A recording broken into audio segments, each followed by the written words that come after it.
আপনি দেখেছেন যে এই কর্মসূচি আমরা আজকে ঐতিহাসিক শহীদ মিনারে এই খুনি হাসিনা সরকারের বিচারের দাবিতে এই যে 5ই আগস্ট ছাত্র জনতার গণ অভ্যুত্থানের পূর্বে যে ছাত্র জনতাকে যেভাবে নির্বিচারে হত্যা করেছে তার প্রতিবাদে আজকে ঐতিহাসিক শহীদ মিনারে আমরা বাংলাদেশ জাতীয়তাবাদী ছাত্রদল গণ অবস্থান কর্মসূচি শুরু করেছে। এটি বিকাল নাগাদ চলবে এবং যতক্ষণ পর্যন্ত এই খুনি হাসিনা সরকারের বিচার শুরু না হবে ততক্ষণ পর্যন্ত এই আন্দোলন আমাদের চলমান থাকবে।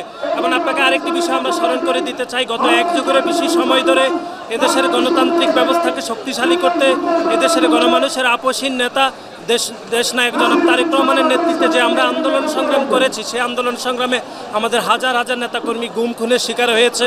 এবং আপনারা জানেন যে 2008 সালে বিডিআর বিদ্রোহের সময় 57 জন আর্মি অফিসারকে হত্যা করা হয়েছে এবং 2018 সালে একটি যৌক্তিক কোটা সংস্কার আন্দোলনে কিভাবে শিক্ষার্থীদের উপর নির্বিচারে গণহত্যা করেছে এই খুনি হাসিনা সরকার। সুতরাং প্রত্যেকটি এই গণহত্যার বিচারের দাবিতে ঐতিহাসিক শহীদ মিনারে আমাদের এই গণ অবস্থান শুরু হয়েছে আজকে থেকে এবং যতক্ষণ পর্যন্ত বিচার না হবে এবং ততক্ষণ পর্যন্ত আমাদের এই কর্মসূচি চলবে। আপনারা শিক্ষা প্রতিষ্ঠান খোলার ব্যাপারে আপনাদের কি চিন্তা বা কি দাবি? দেখুন, যেহেতু 5ই আগস্ট ছাত্র জনতার গণ অভ্যুত্থানের ফলে খুনি হাসিনা সরকার এই দেশ থেকে পালিয়ে যেতে বাধ্য হয়েছে এবং তার পূর্বে প্রত্যেকটি শিক্ষা প্রতিষ্ঠানকে উদ্দেশ্যপ্রণোদিতভাবে বন্ধ করে দেওয়া হয়েছে।